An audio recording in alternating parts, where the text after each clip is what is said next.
Hardy Haman Aktell gets the call up to the big team. Your Locked On Capitals, your daily podcast on the Washington Capitals. Part of the Locked On Podcast Network. Your team every day.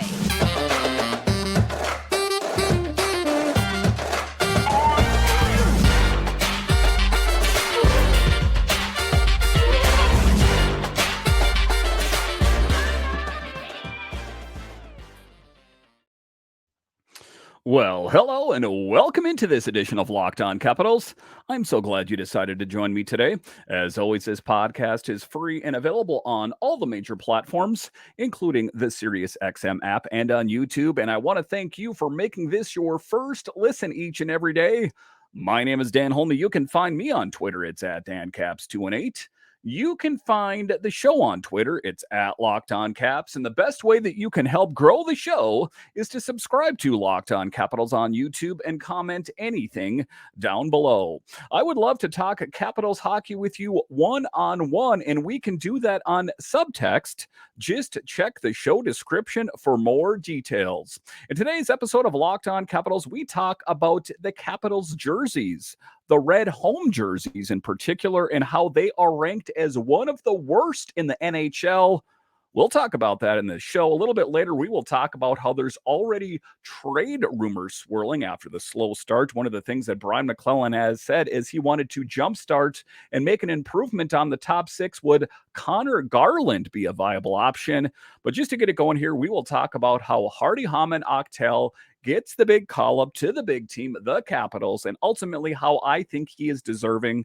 I mean, let's face it, he killed it in the preseason. I was very surprised that he was cut, to be honest with you, but as it turns out, he did start the season down in Hershey, but just based on injury, and the Capitals trying to jumpstart something. They got the call-up. Charlie Lindgren got put on the IR, so it sounds like he's going to potentially be missing more time than we initially had thought. Clay Stevenson stays up on the big team. So it is an interesting move, and I think it's a good move. He is a big, rugged defenseman, a two-way feature to his game. So a real pleasant surprise. I am looking forward to seeing what he has in the tank in the next game versus the Habs. It should be exciting. Again, all he did was help contribute all preseason, whether it was in camp or in the preseason games. Just a really great addition.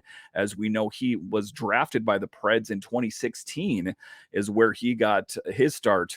The Capitals are trying to get things going. He was a standout at camp, and I believed he would find a spot on the team. Ultimately, Lucas Johansson and Alex Alexeyev edged out Hardy Haman Aktell. He's a big blue liner at 6'3", 216 pounds. He's a shutdown defenseman that can use his size to his advantage, not just defensively, but also offensively. I was surprised he got cut. It seems that there's an abundance of options on the blue line, so don't be surprised if they view one of them as a trade option. Spoiler, I am going to talk about that a little bit later in the show, the next segment, as a matter of fact. And it is an abundance of wealth that this team has. You know, you take a look at Vinny Iorio, you take a look at Hardy Haman Aktell, Lucas Johansson, Alex Alexeyev. Where are they all going to fit? The answer to that question is they won't all fit. Now, that's just a theory that I have, that potentially one of those players could be expendable.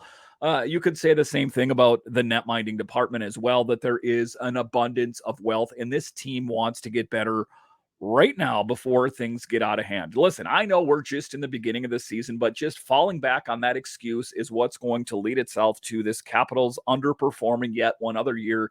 It's best to nip this in the bud, to use an old phrase, before things get out of hand. And I know it's just been a few games, but if they say they fall to the Habs this weekend, are you going to be concerned then? At what point, as Capitals fans, do you get concerned? In yesterday's episode, I spoke about Alex Ovechkin and how he's off to a slow start. 2 games with 0 shots on goal. Luckily for Alex Ovechkin, the Capitals and their fans, historically, he sometimes does get off to slow starts. He then turns things around and has really great seasons, sometimes record-breaking seasons. So I'm not concerned about Ovi.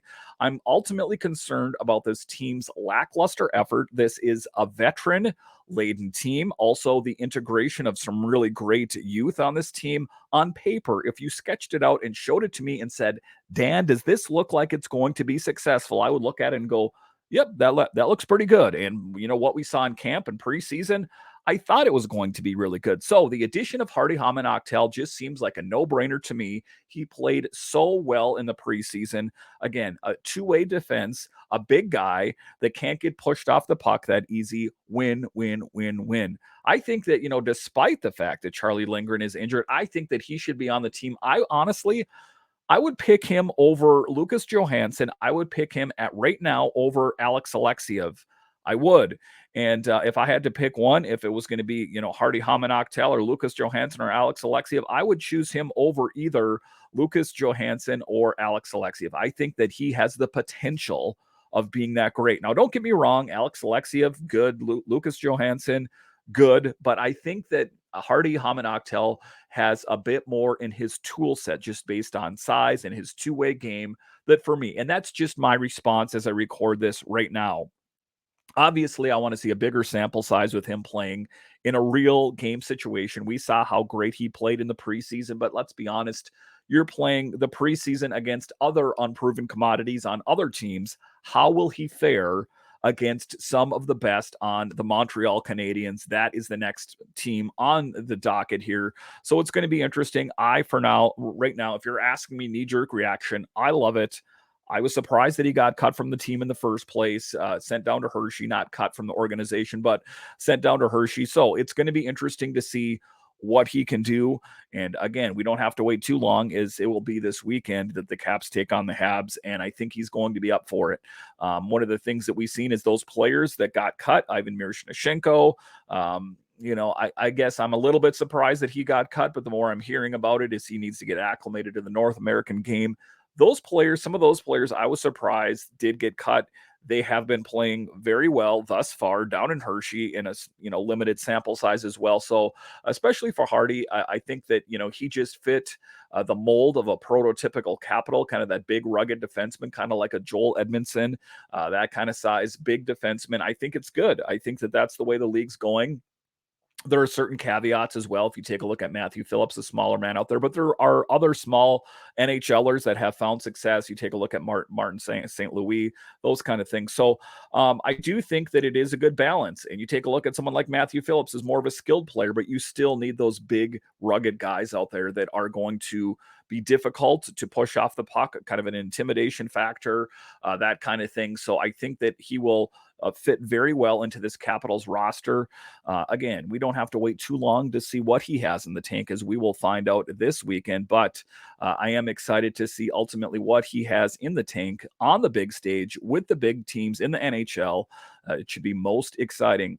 All right, so coming up here after the break, we are only starting the season, and already there are trade rumors out there. Who is the most recent name circulated for the Capitals? I'll talk about that next.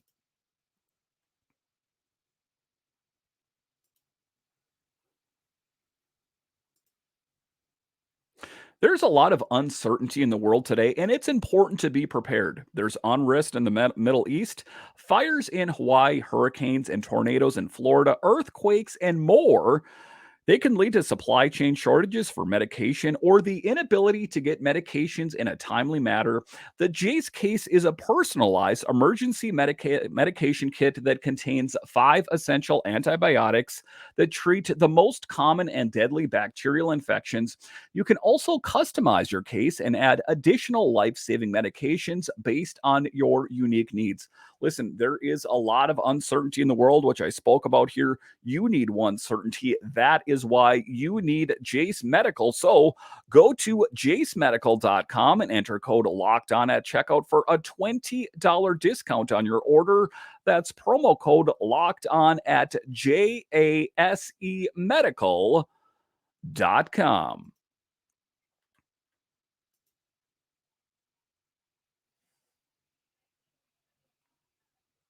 All right, welcome back into this edition of Locked On Capitals, part of the Locked On Podcast Network, your team every day.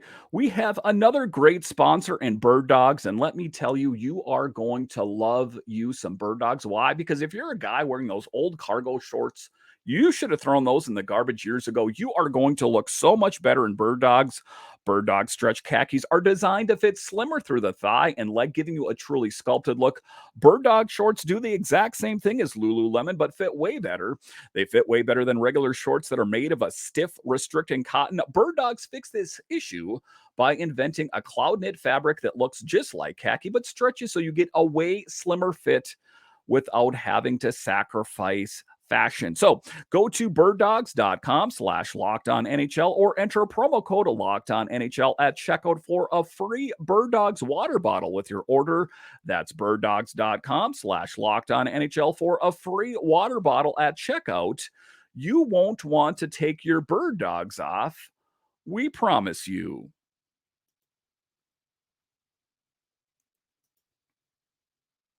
All right, welcome back into this edition of Locked On Capitals, part of the Locked On Podcast Network, your team every day.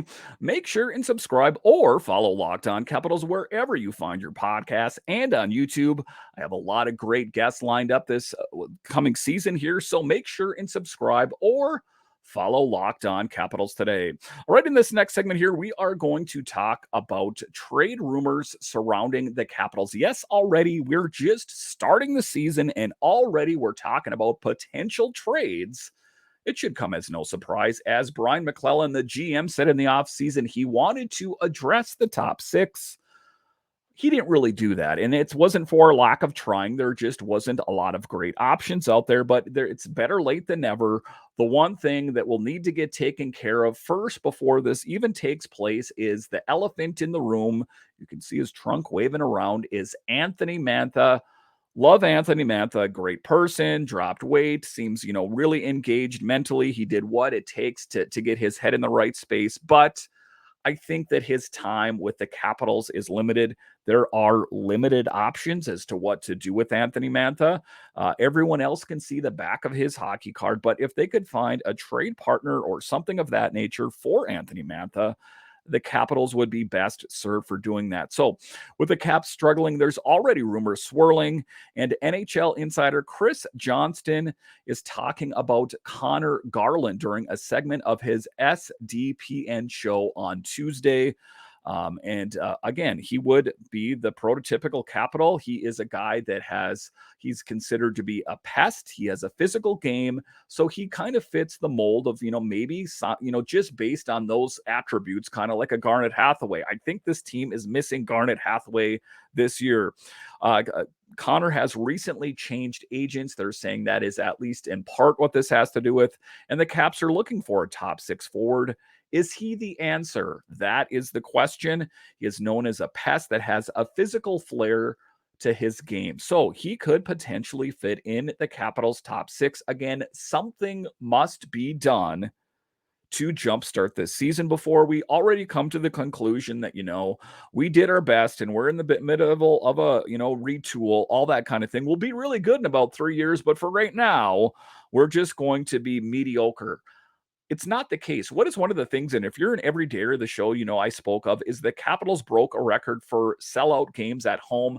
Those are not the records that you want to have. And why, in my opinion, did that break is because the Capitals fans are kind of, apprehensive. They're kind of wait and see. What is this Capitals team going to look like this year? Before I sink my hard-earned money into tickets that are getting more and more expensive all the time, I want to know what kind of product I'm going to see on the ice. And it doesn't help that their captain, Alex Ovechkin, is off to a slow start. A slow start. I'm not going to say that he's going to have a slow season, but he was held to 0 shots on goal the last 2 games. And I think that to fans, that's worrisome. And I think that there's also a little bit of frustration that there was nothing done for the most part in the offseason, even though I understand there was salary cap restrictions and restraints and all that kind of thing. The fans, at the end of the day, they don't care. They want to see a winning product out on the ice. Capitals hockey. That's what they expect. DC fans, there is a long history of success on the Capitals, especially since Alex Ovechkin came to this team. Years ago, it didn't have quite that reputation, but Alex Ovechkin came to the Capitals and revolutionized hockey in the district. So that is where the bar is set. And anything less than making it to the playoffs isn't going to cut it for your average Capitals fan, and they start to lose interest. There's already lackluster teams in the district. The Nationals are in the midst of a retool, and the Commanders, we don't know what they're going to be, and same goes for the Wizards. So they want success in one of the steady eddies in town. And who is that? The Capitals. By and large, they are successful year in and year out. And when I say successful, I am saying make it to the playoffs at a bare minimum. So it shouldn't come as any, real surprise that they are kicking the tires, at least according to these insiders, on a player like Conor Garland that potentially could want out of there. So what do we know about him last year? 46 points, 17 goals, 29 assists, and 81 games last year. Garland is under contract through the end of the 25-26 season at a $4.95 million cap hit. It sounds like there's maybe 5 or 6 teams that at least have interest to want to engage some conversations, Johnston said. I count among them Nashville, Washington, Columbus.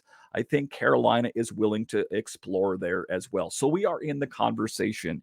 And I do think that something needs to be done. An upgrade. Again, I don't ever want to make a trade for trade's sake, but at least on paper, it does appear that he would be an upgrade. Conor Garland makes the move in part because he wants Judd to try to help him find somewhere else to play, Johnston said. And where we're at right now at this moment, I think that's in a bit of a holding pattern. So it seems like the Preds, the Caps, the Blue Jackets, and the Hurricanes are who is in talks to be, suitors for Conor Garland. And, 46 points, 17 goals, 29 assists. And just an infusion of a different personality, I think, helps a little bit. This is a bit of a downtrodden team. It is a team that is kind of has its tail between its legs, kind of like it was, swatted on the nose for going potty on the floor. And I think that, they are still downtrodden. The last year's stink is still in the air, and I think that unless there is a change, unless there's victories, unless they can string together a bunch of wins and, maybe they're working their way up the standings in the Metro, that stink is going to be hard to get out of the room. You can spray all the Febreze you want in the room, but the stink of failure is effervescent and it pervades everything. So I think that is what the doctor ordered, is winning. And, part of winning is a change. Because I think that despite the fact that they've come off on a slow start, this team needed help. They needed help on the top 6. The GM, Brian Maclellan, said as much. How is that going to manifest itself? Of course, we were all hoping for something big, blockbuster in the offseason. We were hoping for Scheifele or DeBrincat or, one of these marquee names that was out on the market, but it didn't happen. Because why? The Capitals couldn't find anything to do with Kuznetsov. They couldn't deal Anthony Mantha, and they seem hell-bent against moving a Nicholas Backstrom, a TJ Oshie, again, sticking to the narrative that I still believe wholeheartedly that they want the most of this rock the red era. They are grabbing that orange and trying to squeeze the last drops out of it, and only drops are coming out into the cup, and you drink it, and it's unfulfilling. This Capitals team has been unfulfilling this year. I don't want to get ahead of myself here, but it's just kind of the feeling that I'm getting already. This feeling of unease amongst Capitals fans about, is this going to be another season of this? We got a new coach. We got the shiny new toy as head coach, this young guy with swagger and a really great resume. Is he going to be the right guy just based on the head coach and his assistants? It hasn't, generated a winning product just in the beginning phases of this season. Could a player like Conor Garland come here, be that, different voice, that snarl, that isn't, he's got the Vaseline under his nose. He doesn't smell the smell of defeat. All he knows is that this is a new team and a new jersey that apparently everyone hates. And I'm going to do my level best. I came from a Canucks team that has been quite deplorable for a long time, and I'm looking for a change. I think that, at least on paper, just a change, some new blood in the room would be what the doctor ordered. I think that there hasn't been a lot of change on this team this year. I mean, you've seen Connor McMichael and Beck Malenstein and Alexeyev and Lucas Johansson, but those are all players under the Capitals umbrella. You saw Hardy Haman Aktell come here, right? So that is, and guess what? He's someone that pops off the page. Matthew Phillips, another one that pops off the page. It's interesting that this new blood is some of the blood that's kind of standing out, kind of fits to exactly what I'm talking about here. So I think that it would be best served to get a guy that has a track record of scoring goals. Again, he's not a 30 plus goal scorer, but he is getting a decent amount of goals. And Lord knows this team needs more goal scorers, as even the captain, who sits number 2 in all of the NHL in goals scored, is struggling. So if that is the case, you need help. Could Conor Garland be a potential answer? I'm going to go ahead and say yes. I mean, sometimes I'm pretty non-committal. I'll say maybe. No, I'm going to say yes. Am I going to say he's the best answer? No, but he is at least an answer to at least, I think, what ails the Capitals team. Again, it's a chess match. Some things would have to move. What are we going to do with Mantha? Blah, blah, blah, blah. Those are arguments and discussions for another time. But I think knee-jerk reaction, you hit me on the knee, my knee goes out. Yes, Conor Garland would be a good addition to this team. And hey, we're in the mix there, and that's half the battle. All right, so coming up here after the break, like I spoke about in this segment, the Caps jerseys are ranked as one of the worst in the NHL. And what do some of the other NHLers inside the league think of them? We'll talk about that coming up.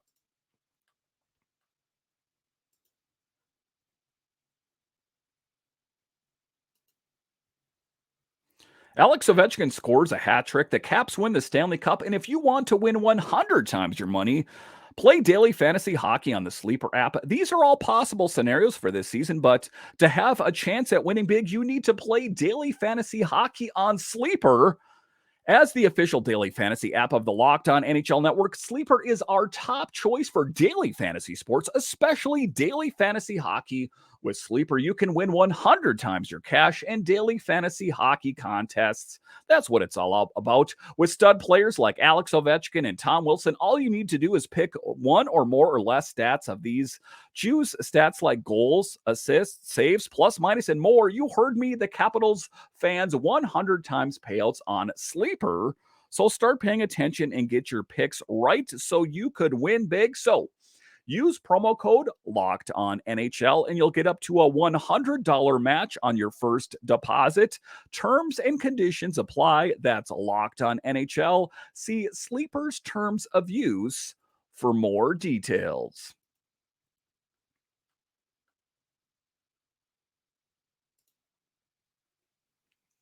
All right, welcome back into this edition of Locked On Capitals, part of the Locked On Podcast Network, your team every day. So one of the things that has been spoke of about the Capitals for the last couple of years is how their jerseys are outdated. In this segment, I'm going to talk about what Ryan Reaves, yes, that Ryan Reaves, the junkyard dog who has one skill in his tool set, it's being the tough guy. He doesn't like the Capitals jersey. Why is that? Ultimately, I think that he was on the Golden Knights when the Capitals hoisted the Stanley Cup above his head and laughed, and Tom Wilson eat all of that. But what is one of the things that he said about the jerseys? Well, for starters, it's all in lowercase. They need to fix that. And if I'm going to be 100% honest, years ago, I'm going to say about 10 years ago, I liked it. I thought it looked fresh. I thought it looked good. But it's dated. I really think it has. And I think that to a certain extent, that is why you saw so many alternate jerseys last year in particular, and how they wore the W jersey more at home last year than they have in years past is because they know that for whatever reason that I want to say it was ranked the second worst in the NHL last year. So it's not just a little bad. People just on a broad brush here, Capitals fans, non-Caps fans, they don't like that jersey. The red one in particular, I guess you could put the white one under the same thing, and as it's exactly the same thing, except with it's white instead of red. I kind of like the one behind me here. This is the one from the Winter Classic. You see the Tom Wilson one that I have behind me.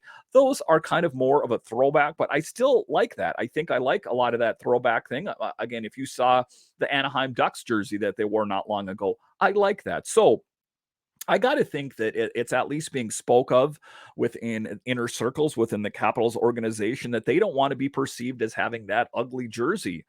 And I'm sure that there's people working on, designing a new one. I just hope that the new one's better. The one jersey that I like that was available for a second and then it wasn't was that jersey that was last season,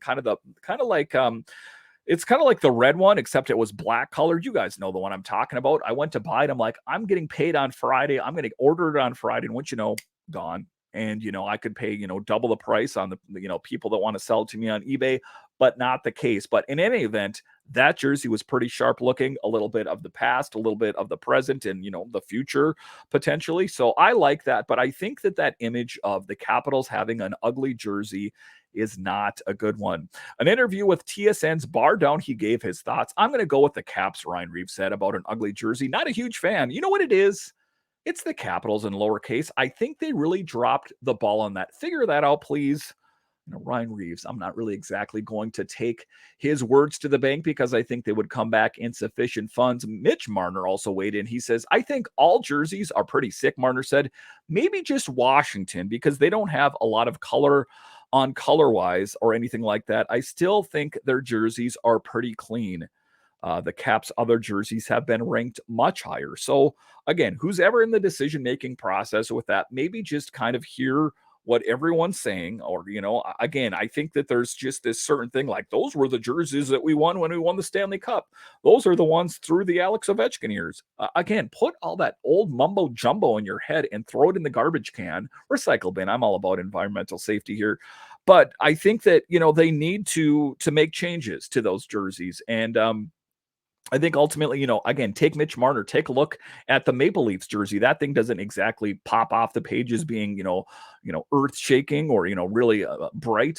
And there are other jerseys that I think are lackluster. I'm going to go ahead and name names here. I'm going to say the Red Wings. That ugly red jersey is disgusting to me. I think it's ugly. I think you could also put the Flames jersey in there as well. And there are other jerseys that are really great. I like the Kings. I like the Golden Knights. I like the jerseys. I don't like the teams, so get off my back here. I think the Wild's jerseys look pretty good. And then there's a lot of jerseys. I mean, New York is kind of, the Rangers in particular is a classic look, but that's, again, not something that really jumps. I think it's more about the history about the New York Rangers and what it means, but again, not an overly flashy jersey. So that's my take on it anyway, is that there are ugly jerseys. The Capitals are one of them. And do I disagree that it's ugly? I don't. I don't know if I would rank it as low as everyone else did, but I think there is room for improvement. Yes. I don't know how that's going to manifest itself, but if there's anyone involved listening to this podcast or watching it in the decision-making process, it's out there. Let's address this. It's ugly. It's not the reputation that the Capitals want to have, that it's this ugly, fugly jersey. They should fix that. All right. Once again, I want to thank you for joining me on this edition of Locked On Capitals, your only daily year-round podcast covering the Washington Capitals. And I want to thank you all that listen and watch each and every day. And are you a fan of other DC sports? Well, Locked On has got you covered. We have Locked On Nationals, Commanders, or Wizards. So no matter what major DC sport it is, Locked On has got you covered. Not to mention Locked On NHL for all your NHL news, available wherever you get your podcasts and on YouTube. All right. Once again, I want to thank you for joining me on this edition of Locked On Capitals, part of the Locked On Podcast Network, your team every day. My name is Dan Holme, and I'll talk to you again next time.